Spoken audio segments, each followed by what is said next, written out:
These are people at the top of the British state who are having dubious contacts with Russians who are giving them money. And I'm just amazed that we start to take it for granted. I think one thing that happens is just habituation. It's a bit like with Donald Trump. You know, the first few times Trump says things and you think, wow.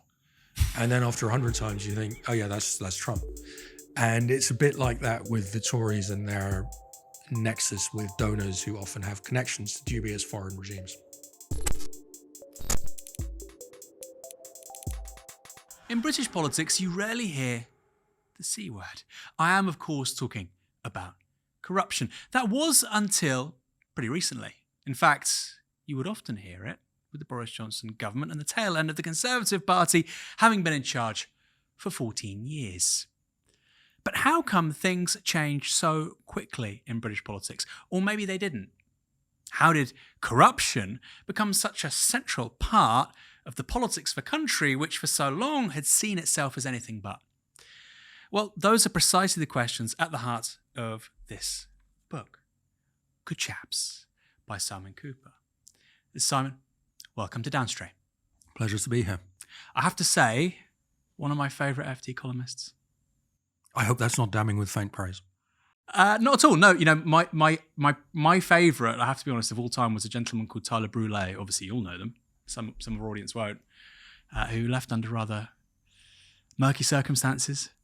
I gather so. I never met Tyler, but I did once see him across a hotel lobby. Yeah. Yeah. I mean, so he was great, but there's some great columnists at the FT, I have to say. But on a weekend, I think you really are a must-read. The reading material of every sensible leftist, as the FT weekenders often say. Yeah, in the old days when there were quite a few communists, the more intellectual communists would read the FT because they said it tells you the workings of capitalism from the inside, and in a fairly, I think, transparent and non-propagandistic way. Yeah. And also every weekend I go to companies and markets and I'm reading about, the latest in Thames water, and it's, it's more radicalizing than anything, we put out. So it's great to have you on. We are talking about this book. Good Chaps.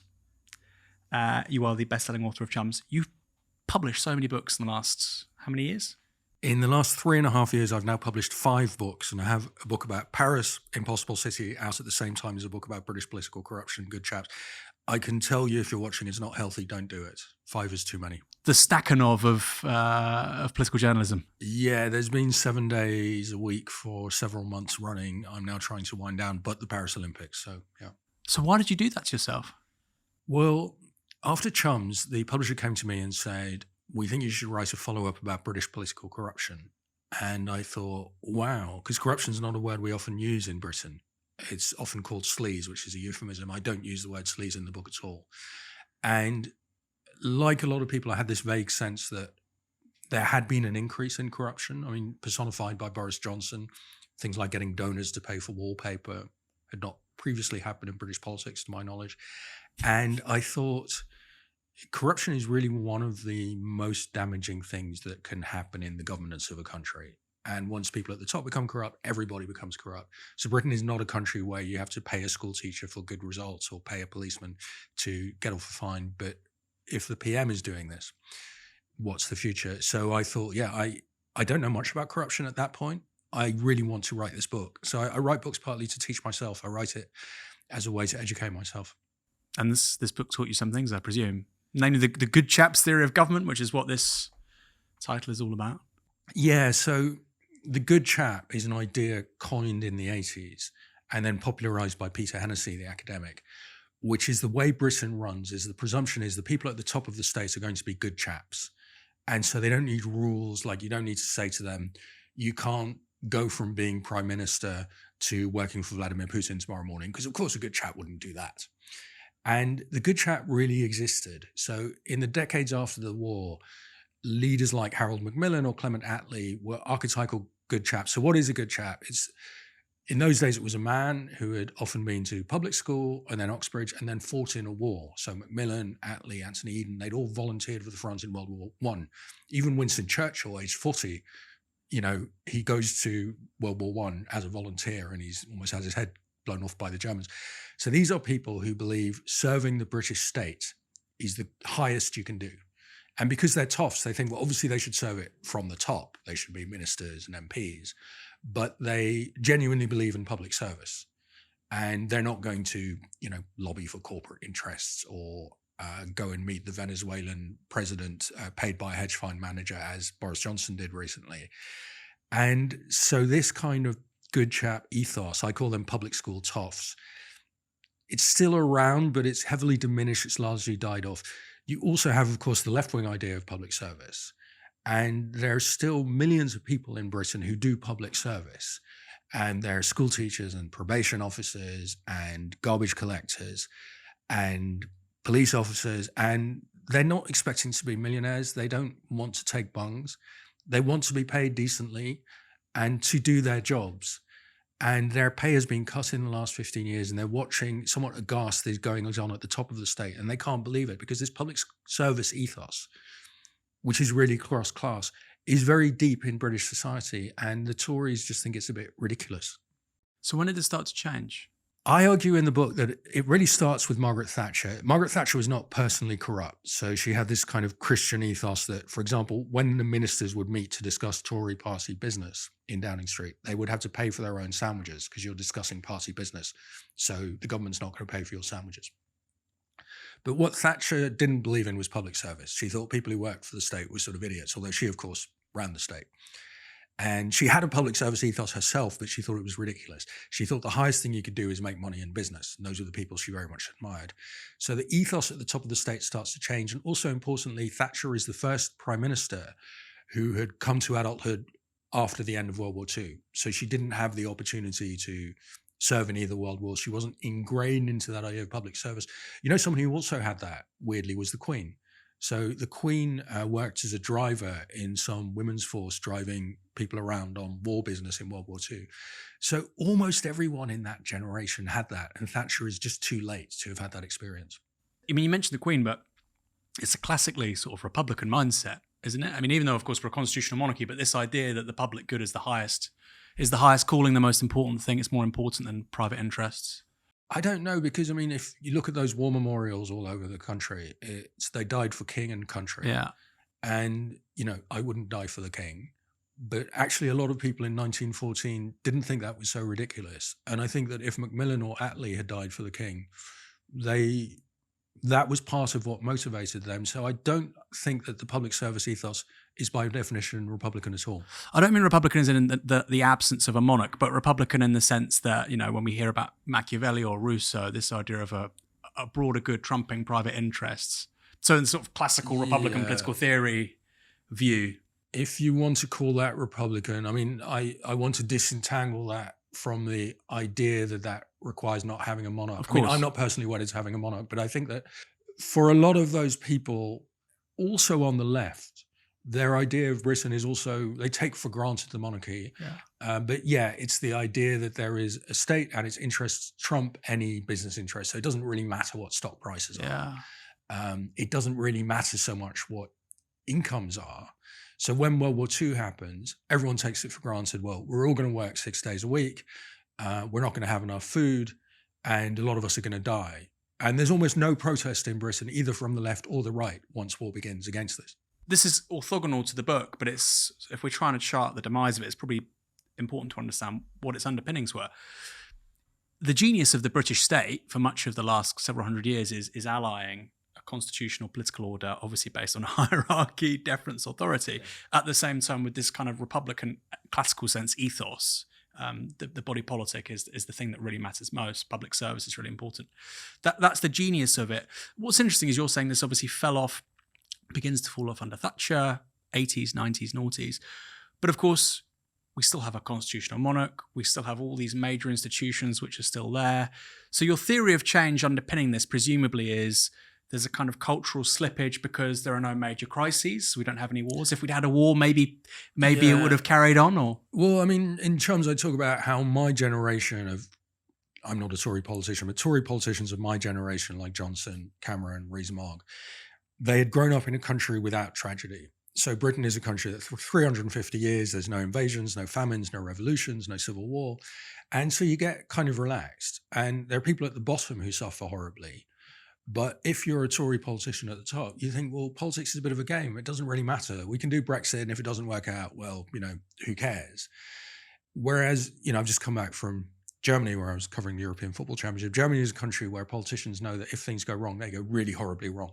And so you have a kind of deep responsibility as a politician. And that has worn off because of the absence of tragedy, in Britain. Over 350 years. Yeah, I would say that, tragedies happened in Ireland and in the Empire. Yeah. And often done by British people, but they didn't happen here. Yeah. Which goes back to Thomas Hobbes, I guess. And it's weird because as a leftist, I'm quite Hobbesian with regards to foreign policy. I always think like the worst possible thing is going to happen. But that thing you're talking about, the absence of tragedy, you could argue that even feeds through into foreign policy choices like Iraq, Afghanistan. Oh, well, bugger it. What's the worst that can happen? Well, actually, things can get really hairy really quickly. But they didn't get hairy here. So going into Iraq was a blunder. And the repercussions on Britain were very, very slight. It helped destroy trust in politics. Yeah. Also, Tony Blair's money grubbing after politics helps destroy trust in politics. But it's not like Britain invaded Iraq and then the country was bombed and decimated or invaded. I want to talk about some really specific stuff because the book, by the way, the book's fantastic. It's very short, which always helps with books, I think. Yeah. Oh, especially in the social media age with our attenuated attention spans. But some of the details of it are just your jaw drops. This stuff was reported 2-3 years ago, but then when you see it all compiled, just like, wow. Well, my jaw kept dropping as I was researching. I think, wait, what? He's a Russian spy. They know he's a Russian spy. He's donating to the Tory party. Weird. Yeah. Yeah, absolutely extraordinary. Well, actually, on that thing of donors, which is a big part of the book, why is access to politicians in this country so relatively cheap? Yeah, when especially foreigners from former Soviet Union or the Gulf states come here, they can't believe it. You can donate 12,000 quid to the Tories, as Richard Desmond did, property developer, former owner of the Daily Express, kind of merchant of pornography. And you're sitting next to the housing minister, Robert Jenrick, and Jenrick helps you out, does you a favor. It's incredible how cheap access has been to politicians. Why is that?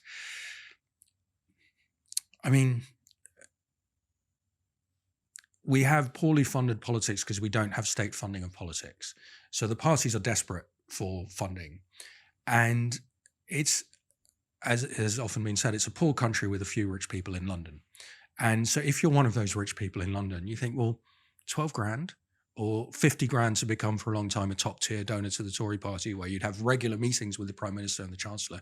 This is ridiculous. As Bill Browder, the kind of anti-Putin campaigner, has said, for Russian oligarchs, £75,000 is what you tip on shares. You can become chummy with the Prime Minister for 75 grand. There never used to be much money in British politics. If you think of the Cash for Questions affair 30 years ago, these dodgy MPs were getting like 2,000 quid to ask really pointless questions for Mohammed Al-Fayed, the owner of Harrods, in the Commons. It was ridiculously small beer. Mm. That's how it typically was. Now, actually, British politics is more expensive than it's ever been. So Frank Hester, the Tory donor who made those disgusting comments about Diane Abbott, how seeing Diane Abbott made him want to shoot all black women or hate black women, he has donated in the last year about £15 million to the Tories, which I think is the largest individual donation to a party in the history of the UK. So now, if you really want to be serious, you have to donate in the millions. By the way, did they ever give that money back? No, they couldn't, because it was just too much to give back. So if you take £15 million from somebody, then that funds your whole party machine. You bring in loads of people, you employ them, you blow up your party machine to record levels. You can't give it back. Like if he'd have given £15,000, Tories would have been all hoity-toity and self-righteous and given it back. 15 million is too much. Maybe there could have been like a repayment plan, like $500,000 a year or something. Well, they'd have to repay it forever. And then they'd have to find new Frank Hesters to donate them that money. The strange thing is that everyone was very upset about it for 2 weeks, or everyone in my small world of people who care about politics. Most British people probably never noticed it. And then after 2 or 3 weeks, the story has moved on, and the Tories have £15 million or so from this guy who seems to be a bit of a reprobate.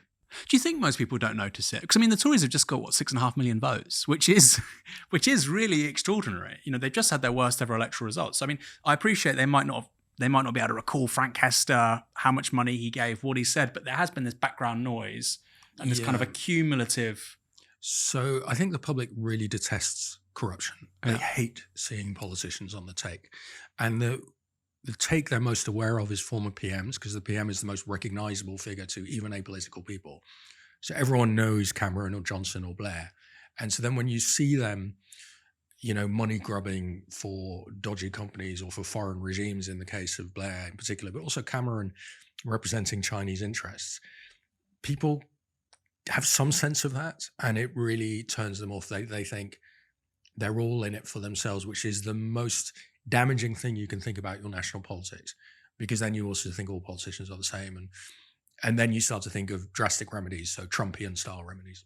Do we pay politicians too little? You're saying that, because it's almost like the safeguard in US politics is that there's so much money, the costs of entry to quote unquote corrupting a politician are quite high, whereas they're quite low here. So do we need to pay politicians £200,000 a year rather than £90,000 a year? The problem in the UK is we have two economies. So I think MPs get about £70,000, something like that. I think it's I don't know. It's a very good pension, but yeah, the basic salary isn't as high as the corporate sector and so on. No. So the MP often thinks, especially Conservative MPs, well, this is £70,000. My mates from university, they're all getting £300,000. Yeah. And I know people who are millionaires. Labour MPs, they have a bit less of that peer group effect because they often come from NGOs, academia.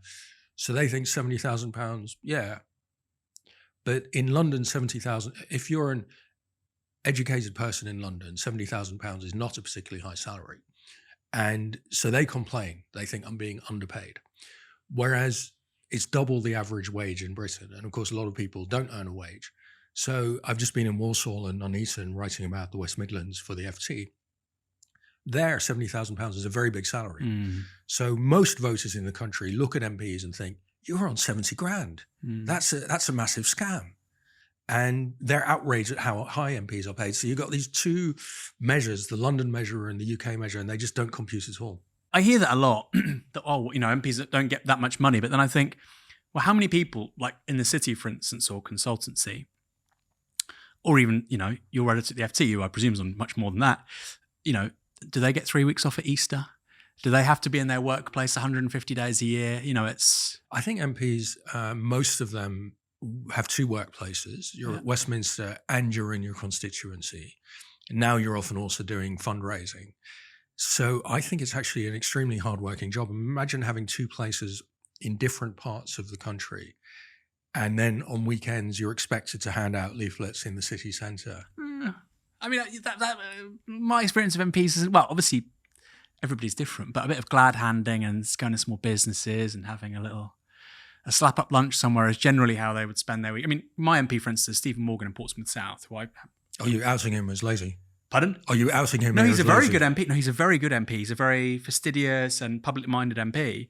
But, his weekends consist of going to 3 or 4 places, taking something for Instagram, meeting something. That's a lot. No, I appreciate that. And you know what? In terms of personal life, clearly it's quite shrunken, and a family life.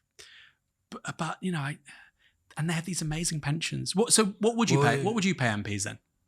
That wouldn't be the bit of the system where I would start. There's just too much public opposition to that. I'd pay public sector workers overall better. And MPs' wages are linked to public sector pay. So because public sector pay was hit very badly, is lower now in real terms in 2010, MPs have also suffered with most of the public sector. The bit where I would make the change, based on having done this research for my book, is I would insist on public funding for political parties, which would be massively unpopular. I would say £2 a head, 67 million people, 134 million quid. We fund the political parties with that, and then we end donations. So you cannot donate to a political party, or you can donate £50 to a political party to make you feel involved. And that will restore trust in politics. And it will also stop things like this COVID VIP lane scandal, where Conservative ministers are funneling contracts to their donors like Michelle Mone, who are then producing rubbish that can't be used. So actually that 134 million quid a year would save the UK huge amounts of money, because we lost billions on the COVID VIP lane because of donors. So banning donations. So if I was my local CLP, I'm in Islington South, Emily Thornbury, and Ms. Thornbury is there, and she's doing a raffle, and she sells, I don't know, a 1992 bottle of wine for 250 quid. That's a donation to the party. Yeah, I would allow, as I say, maybe 50 quid, maybe 200 quid, because it helps you feel involved when you've given 50 quid, and most people in the country can afford 50 quid as a one-off donation to the party they support. It draws you back into feeling involved. So in the 50s, the Tories had several million members, Yeah. and there were conservative clubs on every high street in the country, now disused. Labour had trade union members, also in the several millions. So a very large part of the adult population felt involved in politics, involved and attached to one party, whereas now something like 12% of Britons say they trust political parties. I mean, I would like people to trust political parties more, so I would like people to join political parties. That's the other thing. In the past, those parties were funded by the members. So you were a member of a party, either through a trade union or directly, and you gave them a few quid, and that's how they got their money. And that started to end from the 60s. This is really interesting as well. The whole idea of what's their funding model, like you say, for much of the 20th century, it's the mass party. Well, for much of the last 150 years, it's a mass party. When that goes, obviously you have to turn to donors. But what I find really striking, and it's not in the book, is that with the proliferation of mega donors, we have also seen actually a rise in party membership. So, for instance, Boris Johnson's Tory party after 2019, yes, loads of. It also happens obviously under Cameron and Lord Feldman, but lots of maybe quote unquote unsavoury characters give lots of high value donations to the Tory party, but also lots of regular people join. Under Jeremy Corbyn, you had this Labour membership, which broadly actually, by the way, is 2/3 of it, 3/4 of it still there, of about 500,000 people. So this idea that you have the mass party, then you lose it, and you have the donor class, doesn't really map onto that necessarily. Well, I mean, there has been a long-term decline in both party memberships. And yeah, you can do short-term things like you can become a £3 member of the Labour Party. I think that was where they said it in 2015. And it's the same like if Netflix are offering you a Netflix subscription for £3, or I used to get the Washington Post for $1 a month or something, you're going to get a lot of members. Does that mean that people feel very involved? Whereas in the 50s, you're playing billiards at the Conservative Club on Saturday nights because that's the only place in town. And then you go to this raffle you describe at the Tory or the Labour Party. You don't necessarily feel very political. So a lot of these people were not very political, but they trusted the party. They knew people in the party. They felt involved. I don't think we quite have that yet.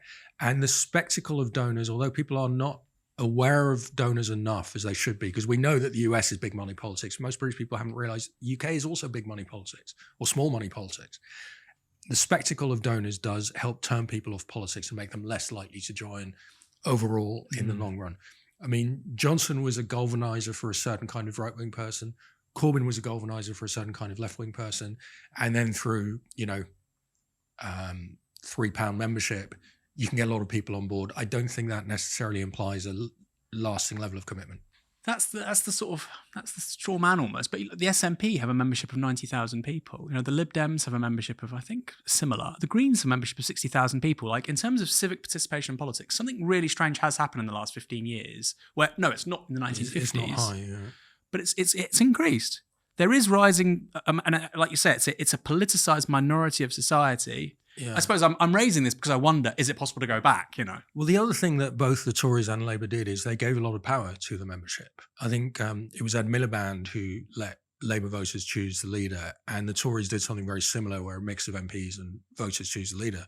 So, of course, if you can choose a leader for your £3, that's a massive incentive. Yeah. In the 50s, nobody was saying to these people playing billiards at the Conservative Club, oh, by the way, you get to choose the next PM. Very true. I have to say on a personal level as well, this isn't, I think it's lost on younger people, because I'm 40 now, I'm old. Particularly... No, 40's young. Well, my 9-year-old niece is very happy to call me old. So, but even growing up in somewhere like Bournemouth, which is where I'm from, there were 5 or 6 conservative clubs, and friends of mine, in sixth form, they'd go and get like a £1 pint at the Winton Conservative Club in Bournemouth. And that, all of those, maybe there's like one left, gone, history. In Nuneaton, I saw this very handsome building, disused, and on the front, carved into the facade, is Conservative Club.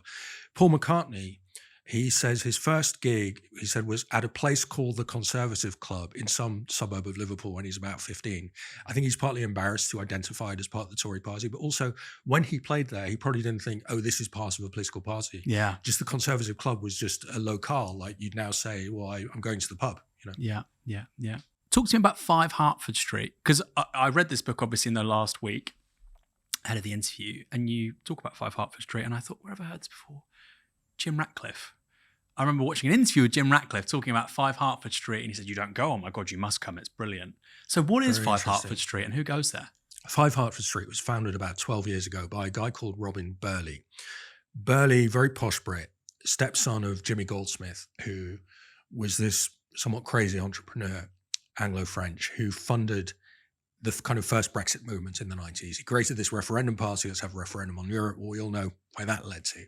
So Jimmy Goldsmith sort of pioneered anti-Europeanism in British politics. Robin Burley was in the referendum party. And then in 2012, he is still kind of Eurosceptic, party giver, great host. He opens this club called 5 Hertford Street, which is beautifully designed. It's a sort of mix of an English country house with Dubai. And it attracts, quite soon afterwards, the Brexit movement starts. It attracts kind of Brexity politicians, people like Farage, Michael Gove, Aaron Banks. It attracts Tories generally, oligarchs, entrepreneur business people on the right, like Jim Radcliffe, some people from the media, public relations. And so all these people meet in this very fancy club that you kind of have to be brought along to, you have to be introduced to. So Nadine Dorries wrote, I think, one of the 3 worst books I've ever read, The Plot Against Boris Johnson in 5 Hertford Street, because it becomes a kind of Tory party home. So Liz Truss holds her kind of leadership campaign mostly there. And this is a place where some of the corruption I describe in the book, the ground is laid for it. So you're a politician, you meet this Russian oligarch over whiskey in 5 Hertford Street. He's a charming guy. He wants to help your party. And also you think, well, what if we lose the next election? Who will I go to for a job? And so these kinds of contacts between the political class and the Mayfair class, because 5 Hertford Street is in Mayfair, are made there. So I think one thing I realized writing the book is the political class feels there's no more money in our world. Public sector they hit themselves with austerity. So Westminster, the Commons is falling down, mice running through the corridors, their salaries are much lower than they're happy with. And meanwhile, you have this very wealthy London, which used to be more the city and is now gravitated more to Mayfair, the world of hedge funds and private equity. And what you've seen in the last decade or so is that the private equity, the Mayfair world, starts corrupting the Westminster world, because it's not sustainable to have an underfunded public sector power center like Westminster 1 mile away from one of the richest areas in the world, Mayfair, and then on the other side, the city. So people in Mayfair and the city think, well, I'm sure I could muster a few 10 grand to get myself an entree to this politician. Let's go and meet him at 5 Hertford Street. Absolutely fascinating. Yeah, this confluence of the elites. So, I mean, I grew up in the Netherlands. The Hague is the Dutch de facto capital. Amsterdam's supposed to be the capital. The Hague is the capital. There isn't that much money in The Hague. I mean, it's a perfectly comfortable bourgeois city, but they're not loads of oligarchs running around or hedge fund titans who are worth 50 million quid. So the Dutch Prime Minister for the whole period of Tory rule, Mark Rutte, he would cycle to work and then cycle back to his sort of 1-bedroom flat where he doesn't even have a coffee machine. And he's not surrounded by people who make him feel jealous with their money or who want to corrupt him. And that's sort of true of The Hague. Whereas in London, you are surrounded exactly by those people. They are very close to you. And as soon as your party needs to raise money, they're the first people through the door. Yeah. I mean, I met Zia Yusuf, who is the Reform donor, a few weeks ago. I think he was the single biggest donor during the election campaign. And, very smart, very well spoken. I'm meeting him, I'm seeing this and that person around, particularly Reform and then the right wing of the Conservative Party. And I'm thinking the social networks between all of you are so thick. It's quite clear you've known each other for 5-10 years. And the way you talk about 5 Hertford Street, there are these institutions which, the left doesn't have, actually liberals don't have, frankly, to act as an anchor within quote unquote building a movement, building relationships, business, political. And that really hit me, because I just thought, obviously the left, the only things written about it really in the FT, but the left or the liberal left don't really have much of an insight into it. No, they don't know particularly about these places, although now that Labour are in power, those rich people want to meet Labour. Those rich people don't really care about the Tories now. The Tories are not going to be in power for a while. So some of them are ideological rightists, and they really want either the Tories or the Reform in government, a lot of them are quite flexible. Power is now with Labour, so let me get close to Labour. I mean, you talk about thick social networks. It's also based on class, shared social class. So a lot of the private equity and hedge fund tycoons, most of these people are private school educated, Oxbridge people, the same kind of age as the Tory politicians. So if they meet Johnson or Michael Gove, there's a very high level of understanding right away. Even if you haven't met before, you probably have met before, but even if you haven't, you know each other's codes. It's a bit different with the Russian oligarchs. So that kind of Tories sneer behind their backs at the Russian oligarchs, and because the oligarchs are uncouth and they wear purple suits, and the oligarchs sneer at the Tories because the Tories are so cheap. Yeah. The point about The Hague, actually, is something I've thought about for a long time, that maybe we'd be better off as a country if we moved the legislative capital to an industrial estate in Derby. Do you think I would be totally in favour of that? You would be? Okay. I mean, I'm just always amazed at the centralisation of everything in London. I mean, look, I live in Paris, so it's the same. But it means that you're living in this world, which is not the world that most British people inhabit. So I used to think, well, most British people are alienated by London because they could never afford to live here. I now realise British people are alienated by London because they couldn't afford to have dinner here.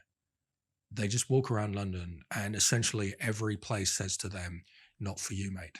You're not wearing expensive enough clothes. You can't afford even the coffee. And so in London, I think there's a lack of understanding of what kind of country you're governing. Yes. Oh my goodness. I mean, that obviously that's an affliction as well for the liberal left, for the right. For the left, just, this huge power that London has in terms of the sense of political possibility. I mean, a great example is buses.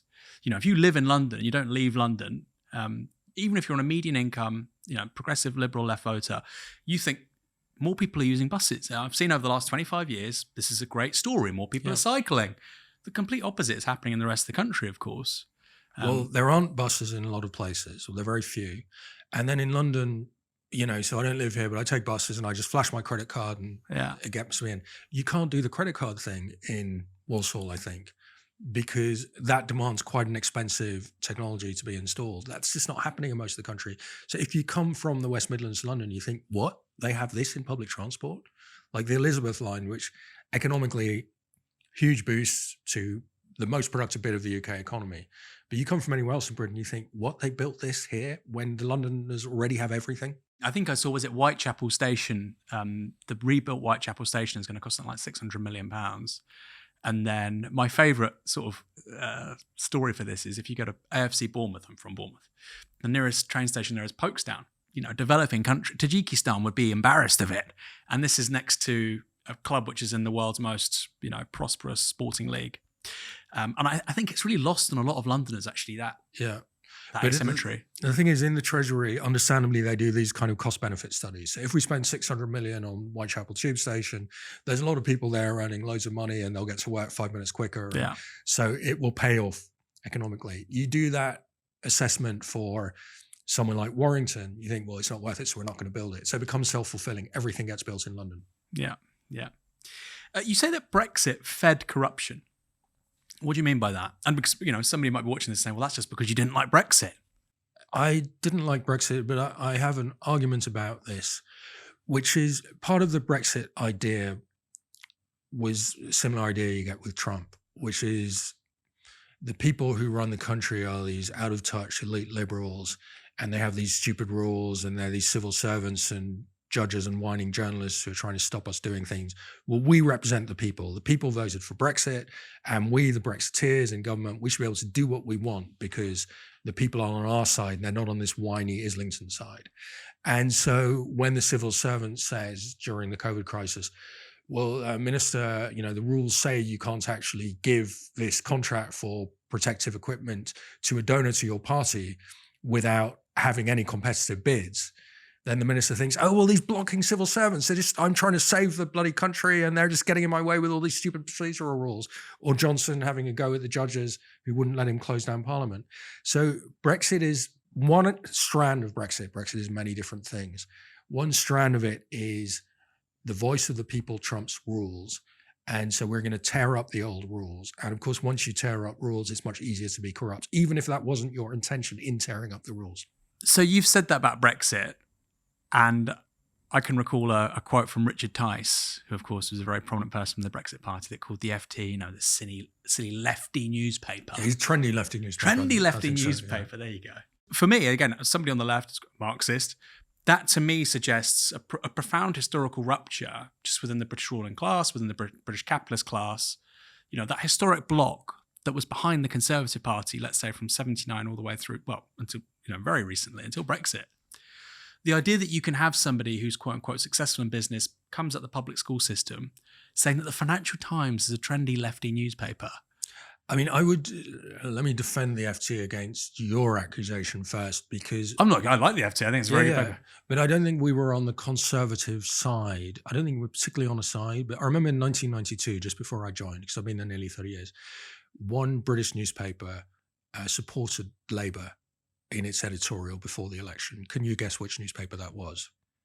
It was the FT, because through a very convoluted thought process, the then editor had decided that Europe was the most important issue, Labour were pro-Europe, and so the FT would write an editorial saying that it supported Labour. I mean, of course, most of the rest of our coverage was about all sorts of stuff, but I don't think many readers necessarily noticed that, but the FT endorsed Labour. So I think the FT has never been a partisan newspaper in the way that, for example, the Telegraph is a partisan newspaper. And the FT has always been more sympathetic to Labour on its internationalism.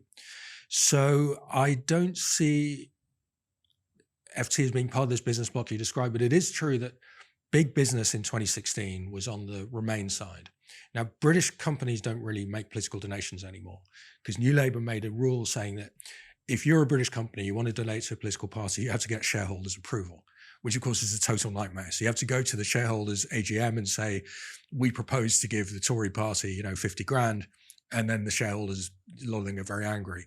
So British companies essentially stopped donating. The corporates and banks that donated to Remain were American banks.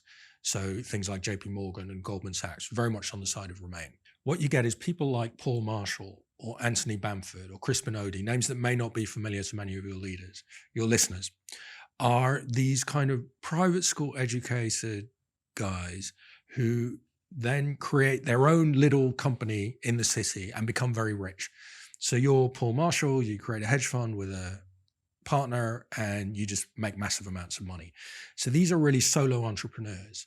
They hate regulation, they hate tax, they hate the EU because they feel the EU is always getting in their way. And so these kind of solo people, it's easy for them to make political donations because they own the company. They can do what they like. They don't need shareholders' approval. And so they become the donors to the Tory party, especially from 2016. And when Boris Johnson famously says, fuck business, they're kind of with him because they're running their own little shop. They're not Goldman Sachs. They're not Sainsbury's. They're not Marks and Spencer. They don't really care about the concerns of big business. These are small businesses. There's this great quote about Trump, which is that the victory of Trump in 2016 was about family capital versus international capital, which is an interesting, obviously there's a lot of ambiguity there, but which is to say the petty bourgeois of, the Midwest were Trump, quote unquote, Trump's people, and then the sort of coastal global capitalist big multinationals were not Trump's people.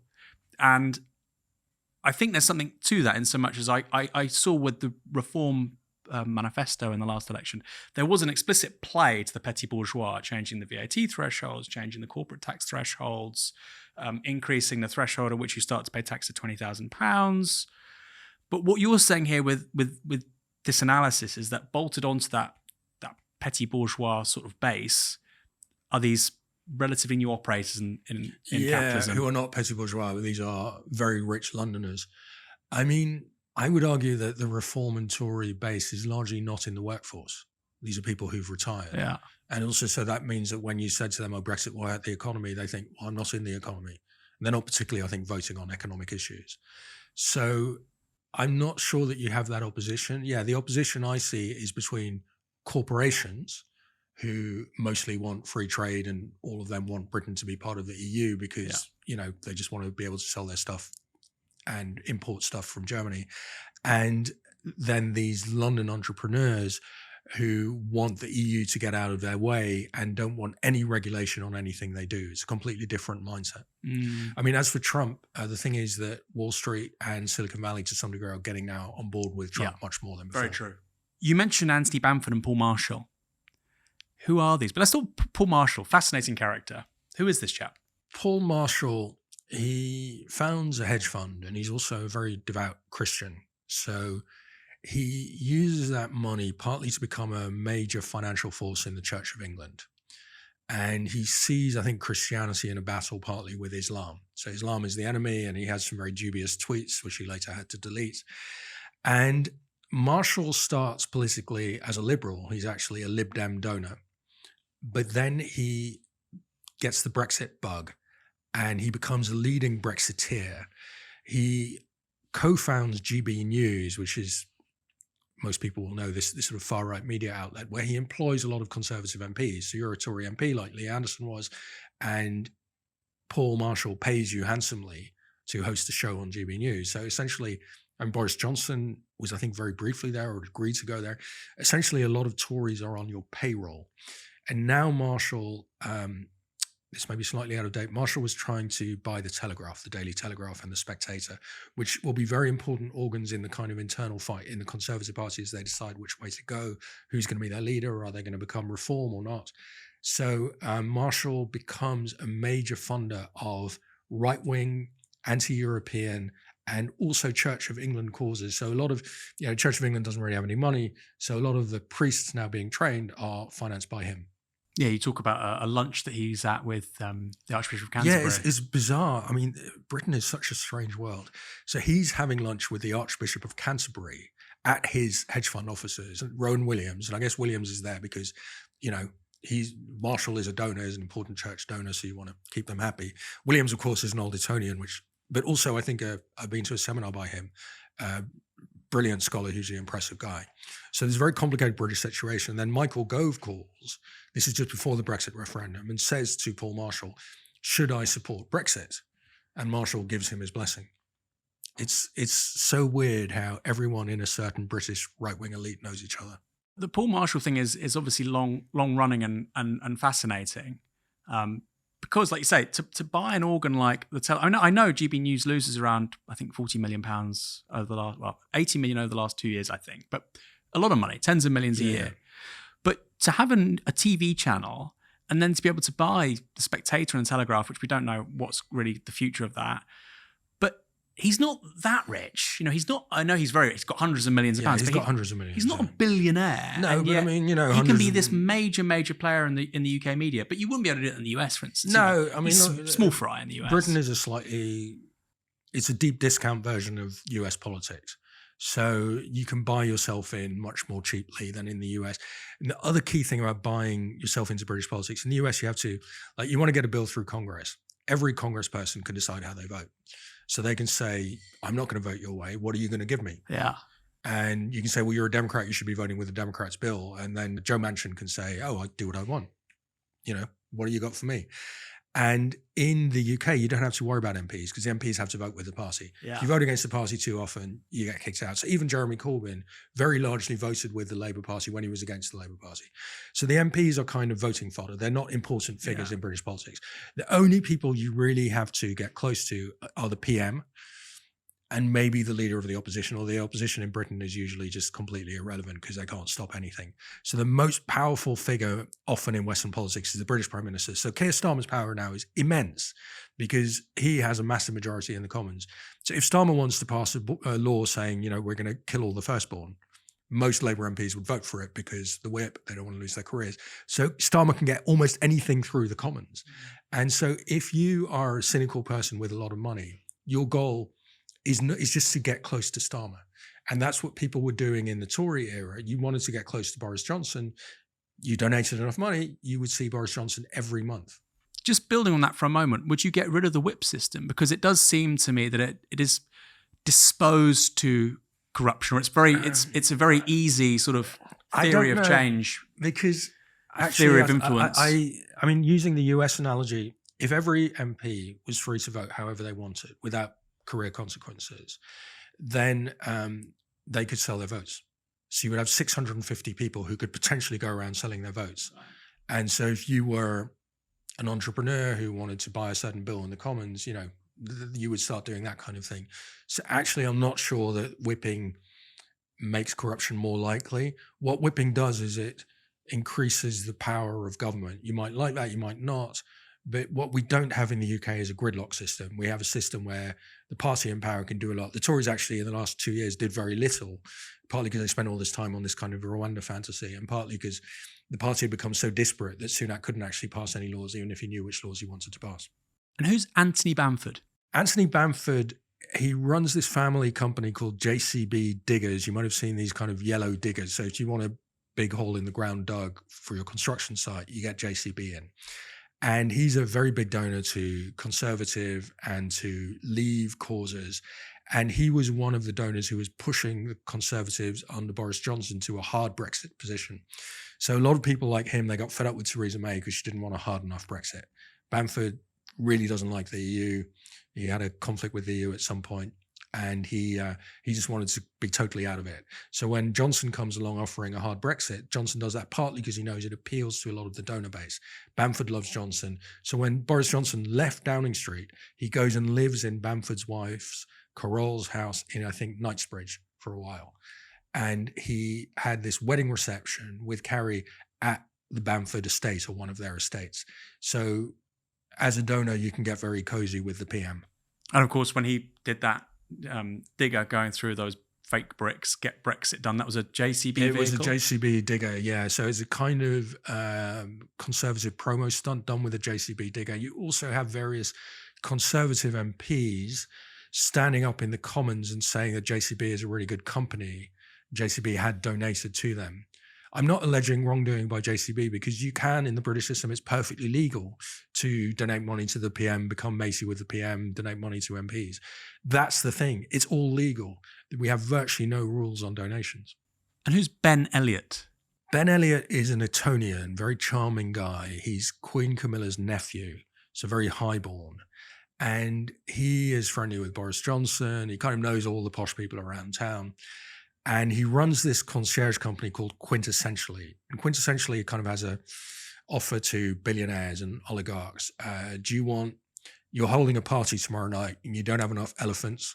We can get you 100 elephants tomorrow night. You want to propose on the Sydney Harbour Bridge to your beloved. We will close the Sydney Harbour Bridge for you. We'll arrange it with the authorities. They do stuff like that. So they cater to people like Jennifer Lopez and Madonna and assorted oligarchs. And Johnson makes Ben Elliot kind of, he's chairman of the Conservative Party, so he's essentially the chief fundraiser. And what Elliot does is he takes the Quintessentially model of we will do whatever you want for if you're a billionaire, if you give us enough money, we'll arrange it. And he applies it to British politics. He says you want access to the Prime Minister or to the King because he's Camilla's nephew, so he can get you to dinner with Charles. Well, if you pay, we'll arrange it. And so you make a big donation to Charles's charity, or you make a big donation to the Tory party. Next thing you know, you're there with Boris Johnson, who knows your name because he's been briefed. And he's very charming to you and he spends time with you. So what Ben Elliot was doing was saying, we want much more money in donations. And he was very successful around the 2019 election in raking in enormous amounts of unprecedented amounts of money from rich donors. And promising them in return access to the Prime Minister and the Chancellor. And was it access to decision making, or was it just mostly, were they wasting their money for the most part, these people? It's a good question. So you get to say to Boris Johnson, look, I have this pet peeve and I want you to do something about it. So I think taxes on hedge fund entrepreneurs are too high and I want you to change this. And of course, Johnson has to say, yeah, that's a very interesting idea. I like that. One thing they were pushing for, this is around COVID, just after the election, the pandemic starts. So the donors hate lockdowns. It just gets in the way of economic activity. It's not, people should be free to do whatever they want because these people, they went to private school, they're very rich. They're used to being free to do whatever they want. So they say to Johnson, oh, well, it's disgrace that you're locking down the country. You're imprisoning people in their homes. And also taxes are too high. And so Johnson has to listen to them. And to some degree, you want to help out your donors because that's where they say donors. But Johnson also has other forces. So the donors don't always win because Johnson also has to worry about the electorate. You know, his main priority is being re-elected. And he knows British people like public services. And so you need taxes for that. And also, you know, Tory vote would suffer if millions are killed in a coronavirus pandemic. And so he doesn't want to take that risk either. So Johnson and the Tories generally are always trying to kind of maneuver between the wishes of the donors and the wishes of the electorate. So a lot of the Tory base is pensioners who usually own their own home but are not very well off. I mean, the British state pension is actually, for all we talk about how we've pampered the pensioners, the British state pension is about the lowest of any Western country. So a lot of these people are not well off. They live in their own home. They vote Tory. They're very anxious about the NHS because they're not wealthy pensioners who depend on the NHS. They don't want lower taxes. That's not what the Tory base particularly is asking for. Yeah, there was that great statistic out recently, wasn't it? That I think 2019 Tory voters, 8% went to Labour, which is not insignificant because obviously so many people voted Tory in 2019, but 10% died. Yes. Which is really quite amazing. I mean, becoming the party of old people, which the Tories have done, is a poor long-term electoral strategy. Yeah. Even in 2019, it was a poor long-term electoral strategy. Yeah. I want to go off on a tangent just briefly, a French tangent, which is, you know, good because you live in Paris. I've always thought this. Why don't more former British politicians go into business? And I mean actual business. I don't mean going to work for a consultancy or, you know. Lobbying. Yeah, I don't mean that. I mean, starting a business, you know, it could be a very bourgeois business. Great, knock yourself out. And the example for me is always Dominique de Villepin, who starts a gallery with his very handsome son. You know, they're very sort of these two striking Frenchmen with their gallery. Now, I appreciate that's not a regular business, but I remember reading about that and thinking, I can't imagine a British politician doing this, which is to say, I can't imagine them getting involved in a bricks and mortar business with a family member. Invariably, they go to work for Quangos. You know, we've just seen now Jackie Smith and Alan Milburn, two new Labour names. They're out for a while. They go work for consultancies. Now they're going to be involved in the sort of the British pseudo-state, again, as, you know, commissioners or ministers or heads of Quangos. And almost never, I genuinely cannot think of an example certainly of a Labour MP, certainly not a new Labour MP, because of course these people profess to love business, actually starting a business. Yeah. I mean, the only era where they did was under Thatcher. She was very impressed by businessmen. And so you were taken more seriously in the Conservative Party if you made your own money. And Heseltine was an example of someone who'd done that.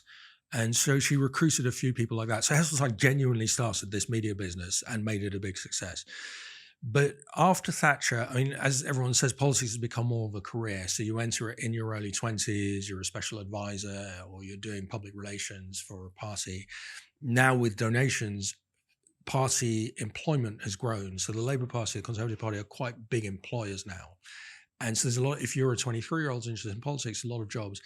And the kind of people who start businesses don't tend to gravitate to that. And so then when you finish being a politician, you're probably in your 40s at least. And you never worked in business. You're suddenly going to become an entrepreneur. I mean, those people are just doing totally different things. In my experience, the entrepreneurs whine about politicians and they say, oh, well, if it was all run by entrepreneurs, it would be a lot better. But you get very few of them doing it. And then you're an entrepreneur and you're 45 and you say, well, look, I want to become an MP now. And the party says, well, have you done much leafleting in recent years? And what political experience do you have? And you also don't know anyone in the party. Whereas the SPAD, who joined at 25, knows everyone in the party. So these are two separate worlds. It's just something that I've always thought about. Like, and it wouldn't even need to be an entrepreneur. Just go and open a nice bookshop. But it's these people that profess to love business so much, but it's almost like they are incapable of actually, you know, substantially engaging with it. I mean, I think that the Tories, that is an interesting dichotomy because they're very admiring of business, Tory politicians. So you take people like Boris Johnson or Michael Gove, they would say, you know, business people are hugely impressive. But they don't really know much about business. They're very naive about it because it's just not their world at all. So Johnson and Gove are much more from my kind of world. They went into journalism. So the roots into politics or that kind of thing. And then they meet these business people like Paul Marshall, and they think, or Chris Benodi, and they think, wow, you know, this guy, he's made tens of millions, brilliant. You know, that's really impressive. But they're very naive about these business people.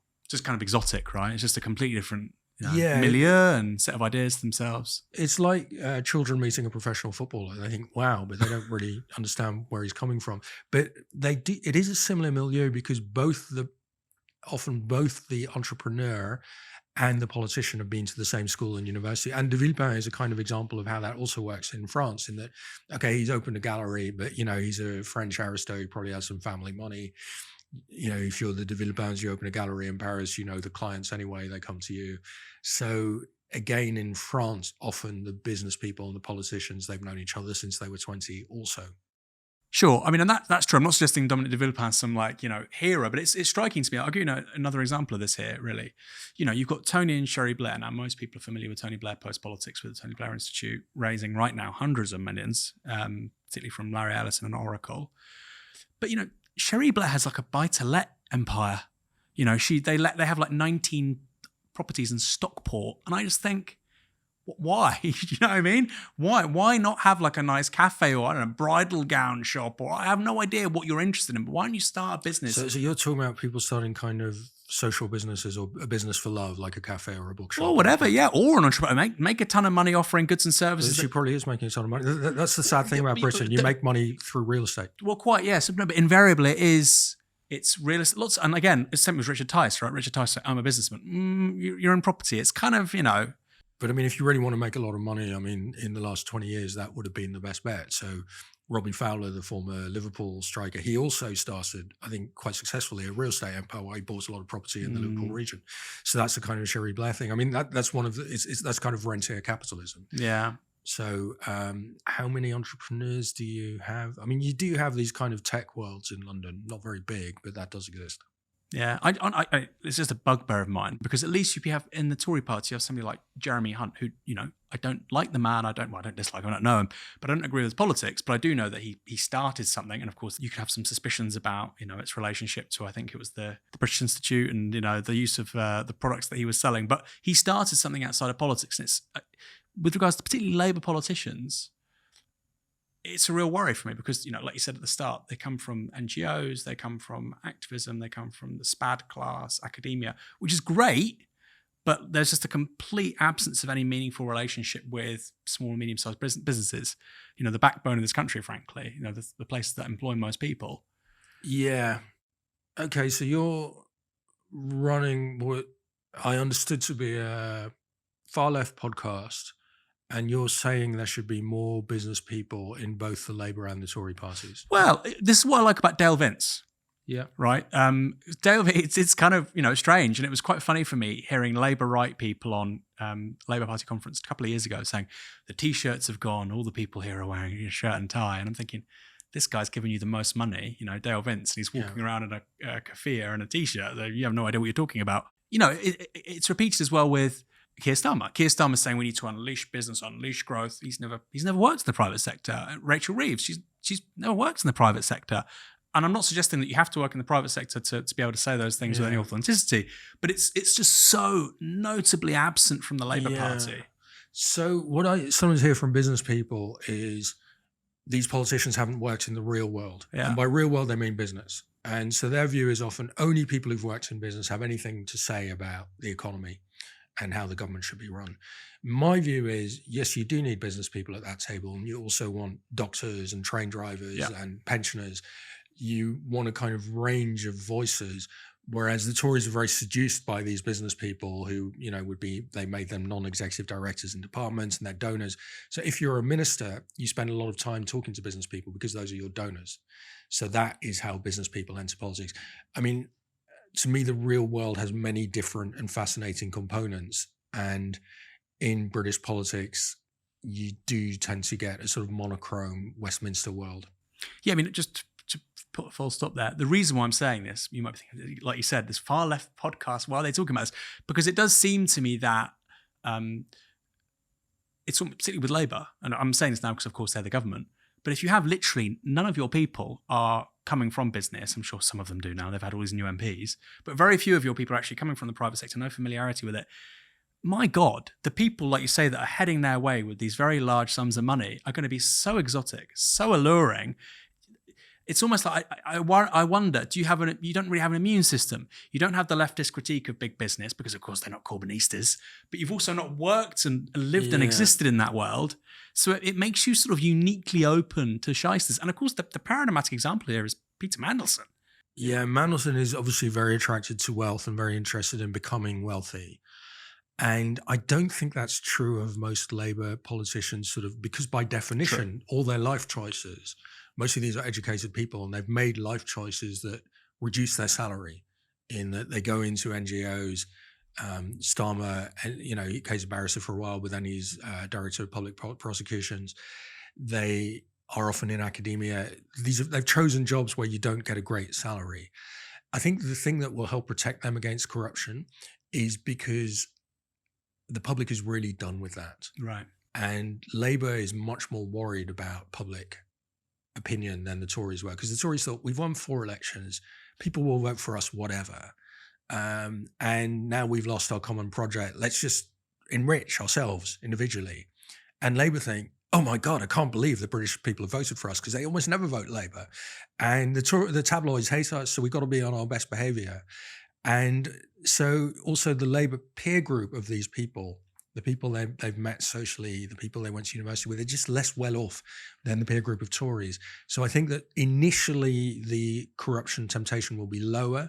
And I think they can score a quick win, because, Labour have this problem that, of course, there is no money. And so they're looking for things they can do for free. And one thing you can do for free is make quite strong anti-corruption rules that will say to the public, we're different. And so, for example, you can't go from being a minister to being a lobbyist anymore. And that, I think, will start to impress people. The second sort of smaller part of the book is around really foreign money in the UK, particularly Russian money in the UK, which, again, your jaw drops just sort of reading it. How much money between, say, I don't know, 2010, or if you want to start earlier, 2005, 2007, how much money really over the last 2 decades, for the best part of the last 2 decades, has been given by naturalized Russians or Russians on tier 1 visas living in this country? I suppose you have to be a UK national, but basically people born in Russia who made lots of money in Russia. Yeah. How much money has been given by those people who've been resident in the UK? I would say of political donations by naturalized Russians, probably close to 100% would be to the Conservative Party, just because it's the party in government. And if you come here from Russia, you think, who's the party in government? We're not going to bother with the opposition. And also they like low taxes. And I would guess that it's in the several millions between total, probably a couple of tens of millions, more than 10 million between 2010 and 2022. 2022, when Russia does the full invasion of Ukraine, it becomes too embarrassing for the Tories to continue to have them on board, but they still now continue to get some donations from naturalized Russians. I mean, the worst example of this is, well, I think, the Lebedevs. Yes, the Lebedevs don't donate money. Yeah. So Father Lebedev, Alex Lebedev, was a KGB agent, came to London originally as a KGB agent. Like a lot of KGB agents, he becomes a billionaire for a while after the fall of communism. He starts a bank, you're in the new elite, and somehow Russian business works for people who've been in the KGB, as it did for Putin. And then Alex Lebedev comes back to London, speaks very good English, and with his son, Yevgeny Lebedev, they don't donate, but they buy first the Evening Standard and then the Independent. So they have these 2 newspapers, which are particularly important, of course, if you want to be mayor of London, because the Evening Standard at the time when Boris Johnson was running for re-election as mayor, a lot of people still read the Evening Standard. And so the Lebedevs support Boris Johnson, his campaign for mayor, and then to the communal joy of all of them, Johnson becomes prime minister, and he remains very close to the Lebedevs. So they have achieved political power in a different way. You can give donations or you can buy a newspaper. And then there's a Saudi investment in the Independent. And so you see the kind of power shifting away from former Russian money to new Gulf money. And also the UAE, essentially the sovereign state, tries to buy the Telegraph, and the Tories end up stopping that, because buying the Telegraph is like buying half the Tory brain, and that's just too much for them. His relationship to Johnson, and particularly Johnson flying to this place in Umbria. So this is, I think, the sickest thing I write about in the book. It's 2018. Russian spies have just entered Britain to poison the Russian defector Sergei Skripal and his daughter Yulia in Salisbury, the cathedral town. The spies famously say they were attracted to Salisbury by the spire of its beautiful cathedral. And the Skripals survive, but the government, the UK government, is furious. It expels loads of Russian diplomats. All Western countries are furious at Russia's nerve to try and murder people on British soil. And there's a meeting of foreign ministers in Brussels. Boris Johnson, at this point, he's foreign minister. He flies to Brussels. He tells the other foreign ministers, we must stand firm against the Russian menace. From Brussels, he flies alone, without his security detail, without civil servants. He flies to the Lebedev's Palazzo in Umbria, where he's been many times before for wild parties. He arrives at the Palazzo, and there's a lot of drink that is had. And then the Lebedevs say, Alexander Lebedev says, oh, you should speak to Sergei Lavrov, the Russian foreign minister. Maybe we can sort out this silly spat between the UK and Russia, just, have a private chat. And the next morning when the call with Lavrov is scheduled, I mean, this is just the biggest breach of security that you can imagine by a foreign minister. He has gone there alone to the home of a former KGB agent and is being put in contact for a one-on-one conversation while he's not at his best with the Russian foreign minister, with no civil servants to hand to take notes of what is said, or to say, foreign secretary, maybe we should pause there for a moment. And that morning, Johnson doesn't manage to get out of bed for the Lavrov call, or he has realized he probably had better not. He then is photographed visibly worse for wear at Perugia airport by tourists. He is alone with a book on military strategy. He has just come from the home of this former KGB agent at this most sensitive time imaginable between UK and Russia, the relations. This is so much worse a security breach than the Profumo scandal of 1963 that people still talk about. To me, it's astonishing. I mean, Johnson only years later admitted that he was there with the Lebedevs. I think he admitted it the day before he leaves Downing Street. And even then, he's sort of quite furtive, isn't he, in his language? He goes, well, I guess I did. And, I believe I may have been, yes. Yeah.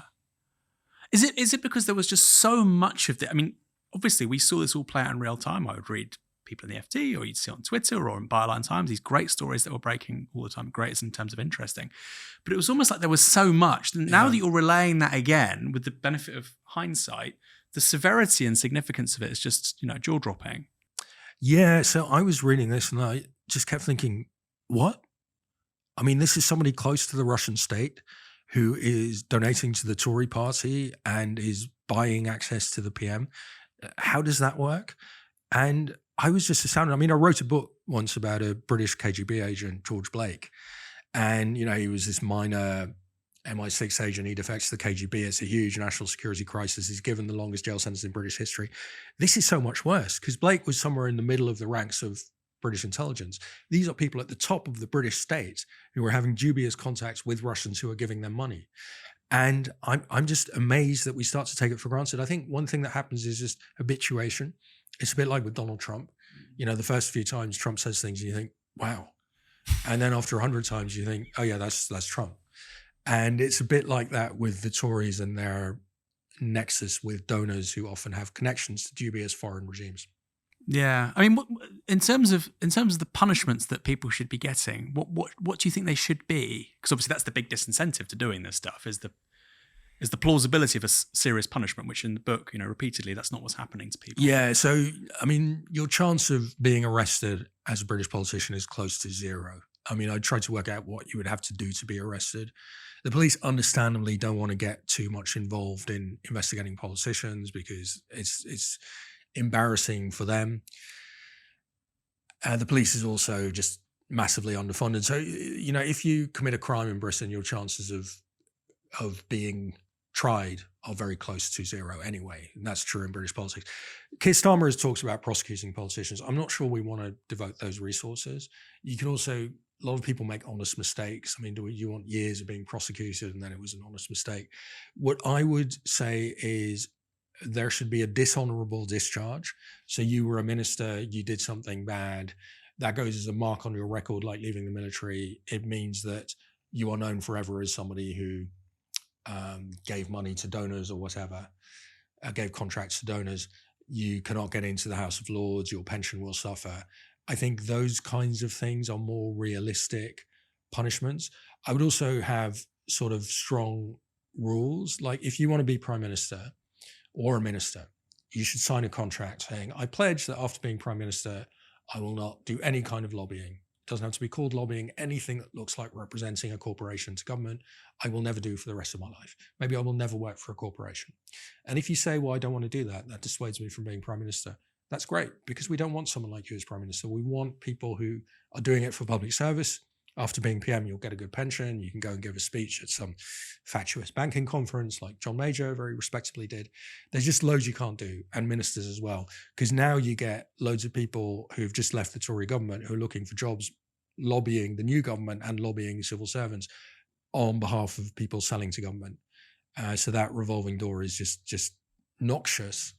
And I think we just need to we need proper rules, which we don't have in Britain. There's very few rules on politicians. Because of the good chaps theory of government. Yeah.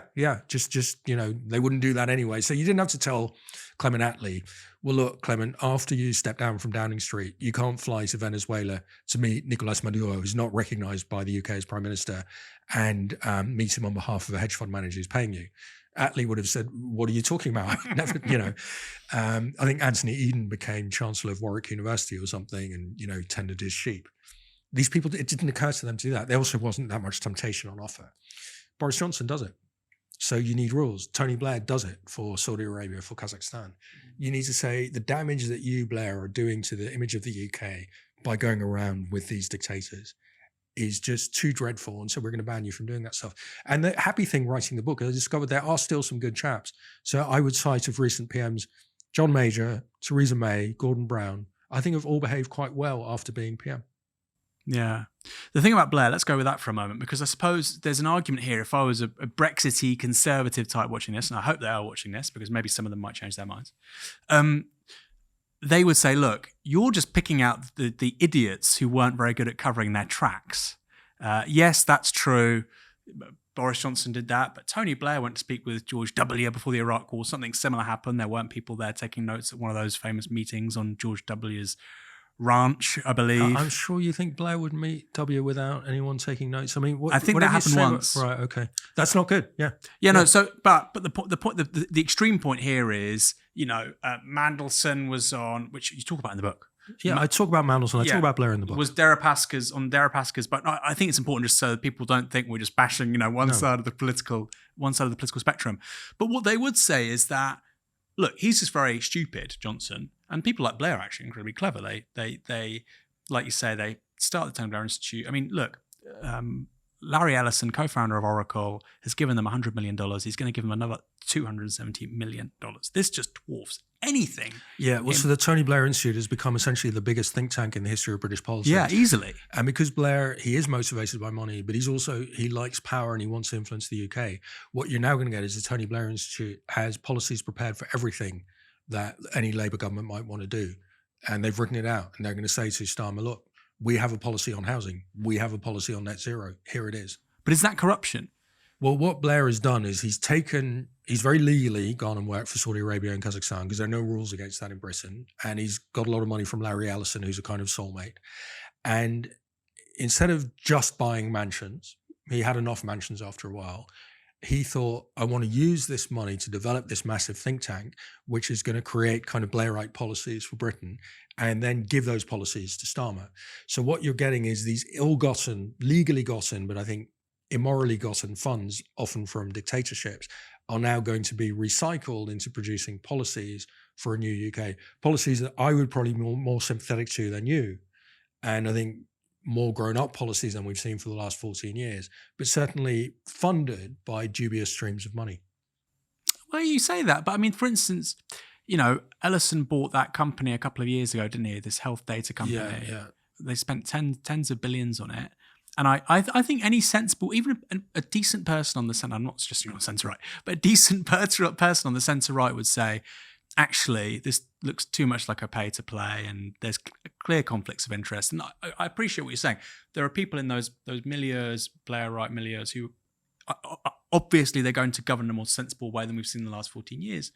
But it does strike me as just so at odds with the public interest. The idea that an American billionaire can essentially buy mind share in British politics. Yeah. Well, we have almost no rules against that. I mean, anyone can fund a think tank. If Vladimir Putin wants to create a think tank in the UK and channel money not from Russia, because that would be banned, but from Switzerland or from the Cayman Islands, he can do that. You can have a Vladimir Putin think tank operating in Westminster. Is that something else you change as well? I would say that think tanks should have to disclose their funding fully, because suddenly the right-wing think tanks, famously around Tufton Street, they have almost no disclosure of who funds them, and they get money from these right-wing American foundations, which is often disclosed by the American foundation, which does have disclosure rules in the US. But here, you don't have to say anything. Like, I can start a think tank, and I have a think tank with 50 million in funding, and you ask me, where does that 50 million come from? And I say, none of your business. Yeah. Even though, of course, you're trying to influence public outcomes. Yeah, and if I have a think tank with 50 million, I mean, the Tony Blair Institute is much bigger than that. They have much more power. They have much more brain power employed day to day with time to think of policies. And they have very clever people, because that's one thing about Blair. He always surrounds himself with clever people. And so they, in some ways, have more intellectual capacity than the UK government. Yes. In government, you're dealing with crises, whereas the think tank is saying, hang on, we have these long-term thoughts about where the nation should go. He's doing something in a way which, as a leftist, I'm quite jealous of. He's basically creating this sort of parallel civil service. Yeah. Which I mean, that's not an exaggeration. And like you said, it's actually the people are probably earning more money, better staff, more resources, more time. In terms of the strategic stuff, obviously, not the short-term firefighting. Sticking with Labour, almost done. Labour Together, this famous quote-unquote think tank which was behind the rise of Starmer, they failed to declare £700,000, or it wasn't declared on time, etc. They declared it, but later than they should have. They declared it too late, which was against the rules. Yeah. And were fined a ludicrously small amount for it. Yeah. So the person involved in that, Morgan McSweeney, he was the sort of the chief there. He moved on, and it was then declared by his successor. What should happen to somebody like Morgan McSweeney? Because you've said about a politician, if they do something naughty, should get this dishonourable discharge. Seems very sensible. But if you're not a politician, if you're an advisor. Labour Together was subject to the rules of the Electoral Commission, which is that if you receive donations, you have to declare the amount and the donor. Because the one thing we do sort of have in British politics is you're supposed to be reasonably transparent. There are ways around it. You're supposed to be reasonably transparent about where your money comes from. So Labour Together had to, according to the rules of the Electoral Commission, say, we received this donation and this and this and this, and these are the people who gave it. And they didn't. And to my mind, I mean, the fine they were given was way lower than the amount they received in donations. To my mind, if you're like Morgan McSweeney, you're in charge of an organisation like that, and you serially break the rules, you should be sacked. I mean, part of the dishonourable discharge is you break rules about campaign finance. In the US, you would then be on trial like Trump was. And Trump has been sentenced, although probably will never have to serve any jail time. In the UK, I would say, you broke the rules, you're out, man. You're not going to work in British politics anymore. Who's the one guy that did go to prison around Trump? Who was it again? Well, Paul Manafort went to prison and Michael Cohen. So in the US, you can go to prison for campaign finance violations. In the UK, you can't at all. There'll be some tiny fine. So Vote Leave broke loads of rules and they were given some ludicrously small fine. So Vote Leave and Morgan McSweeney are two really good examples here. And you talk about those examples with regards to Trump, and I just feel like, maybe the police should have been involved. I'm not. Maybe that's my I'm not a Stalinist, but maybe that's my sort of authoritarian leftist in me. I just think that you're trying to influence public outcomes, and you know what you're doing. Yeah. Yeah, possibly. I mean, the British court system, the British court system has fallen apart. There's this enormous backlog. The police try not to. The police try not to catch too many people because you don't prosecute them and you're not allowed to put them in jail anymore. So I'm not sure that adding a bunch of people who do illicit things in politics is the answer. Also, as a liberal, I would say I'm not really in favour of a lot of people going to jail. But it seems to work. It works. It works for middle class people. For people who have like a sense of quote unquote respectability and they care about status. Prison seems quite effective. Well, I mean, as a middle class person, the idea of being debarred, which I'm more in favour of. Yeah. So you're a doctor, you do something unethical, you are debarred. Yeah. You can't practice as a doctor anymore. I mean, in British journalism, obviously we don't have that rule because otherwise, most of the journalistic population would have no longer be able to work. But I think that kind of thing, you are debarred from politics. So I would have said to Morgan McSweeney, you're out. You're never going to work in politics again, and you are on a list of people who can't work in politics as judged by the Electoral Commission rather than by the police. So it's like being struck off as a director kind of thing. Yeah, you're struck off as a director or as a doctor. So, I mean, you saw that when the Tories encouraged the police to go after Angela Rayner, saying that Rayner had dodged a small amount of tax on the sale of a home 10 years earlier, which she hadn't anyway. Yeah. I mean, that's very difficult because, I mean, let's not get into police ethics, but you're the police. The ruling party is telling you to investigate Angela Rayner. It's obviously a ridiculous case. I mean, do we want a situation where, let's say the ruling party says to the police, go and investigate Vote Leave, go and investigate Morgan McSweeney if they're not in the ruling party? I'm not sure that that is the kind of politics we want. That's very fair. Final question, because of course this is about the Tory funding model for the last 30 years, plus years, but particularly since Cameron. Without this funding model, is there a Tory party? Is the Tory party kaput? I mean, without this money, they have less ability to hire campaign strategists like Isaac Levidow or to make videos on social media. But actually, I think one of the secrets of British politics is you don't really need much money anymore. So often the thing that goes viral on social media is some clip from LBC, which LBC produced, or it's a kind of home video of somebody, filming Boris Johnson doing something stupid. And that doesn't cost anything. So now that politics has moved to social media, it's almost free. What you do have is, both parties have a lot more people kind of devising campaign strategy. You have some people doing think tanky stuff. You don't really there's not a big correlation between having money and winning elections. So Hillary Clinton had, I think, more money than anyone has ever had in democratic politics in any democracy, and she didn't win an election. I don't think it's that one for one. I think the Tories might have won elections anyway, and I think they would have lost this time, whatever the funding situation. And more broadly, what's your view on the Conservative Party? Do you think they're sort of a busted flush as an organisation, or?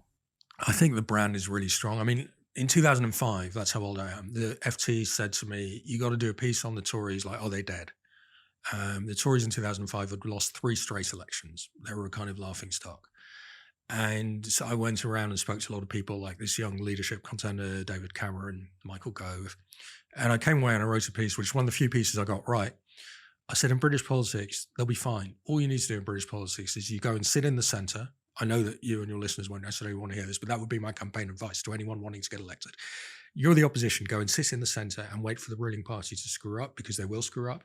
And then because British people on the whole not very ideological, they will look for the party that's sitting in the centre and saying, I can get you a doctor's appointment on time and we won't tax you very much. And that's essentially what the Tories did under Cameron. And then they kind of went out of the box and surprised everyone by slashing the state in massive ways. Did they surprise? I mean, that's an interesting place to finish on, because, I mean, it's a convenient thing to say, but actually David Cameron's government was the most ideological, I mean, arguably ever, actually. I think they wanted, I think that was what Cameron and Osborne most wanted. So when I interviewed Cameron in 2005, he was talking about how the state was too big. Yeah. And I said, do you think most British people really sit around and worry about that? And he said, no, they don't care. They're not, people are not worried about the state being too big. But he was obviously bothered by it, and Osborne bothered by it. And, what are you going to do? There's loads of money coming in. The economy had been growing forever. Labour was building schools and hospitals, and most people were happy. 2005, I think, is peak UK contentment. Yeah, I agree. And he becomes leader in 2005, and he'd like kind of to be a bit Thatcherite, but there isn't an appetite at that point. Yeah. And then in 2008, the financial crisis happened, takes everyone by surprise, rewrites the landscape. And then, not because Labour had overspent, because they then bail out the banks, UK debt goes up massively. And so then Cameron and Osborne scramble and they say, hey, now we really should cut the state because, look how high debt is. And so I think their strategy changes massively from what's kind of vague longings in 2005 to, hey, we should slash the state. It kind of makes sense in 2008-10. I don't think it did make sense, but that was the story that as Thatcherites they were inclined to believe. Yeah, it's a bugbear of mine, because when people say that, elections are won from the centre of, and look, you'd think Keir Starmer's just bolstered that argument, obviously. And Macron and Biden and all sorts. But the centre of public opinion in this country, we know, is considerably to the right on migration with regards to... I'm not sure that's true anymore. I would have said yes a few years ago. I mean, migration has just collapsed as an issue. Far fewer people care about it than ever before. But that's because so many things have got worse. Well, public attitudes to migration also massively improved, because one thing that Brexit did was it said to people, hey, you could have a UK without migration. How's that going to work for the NHS?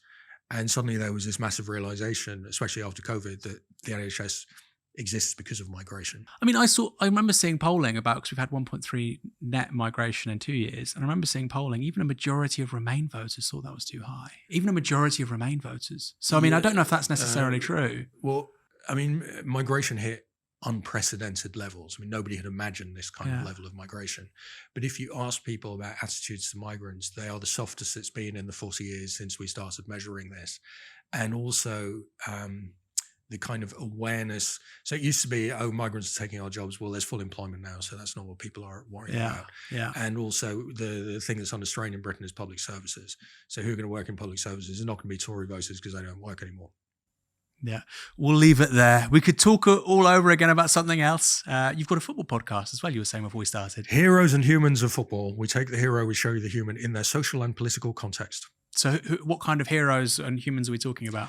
Well, Gareth Southgate, I think a fascinating expresser of ideas of Englishness, much more eloquent on that than any politician. Kylian Mbappe, a product of the Paris suburbs and faces the difficulty of being a black man who's a hero in France. And then we have more regular football people like Carlo Ancelotti or Jude Bellingham. We just recorded yesterday one on Erling Haaland. So yeah, we take the person, we put them in their context, where they come from. Arsene Wenger, for me, a fascinating European coming from the Alsace. His father had fought in the German army in World War II. Oh, wow. Yeah, that was mind-boggling to me. I said to Wenger, there's one paragraph in your book about how your dad and everyone else, every other man in the village had fought in the Wehrmacht. I said, how was that for you growing up after the war? He said, it was never, ever discussed. Wow. Well, that's a good podcast to listen to. Simon Kuper, thank you so much for joining us. Thank you, Aaron.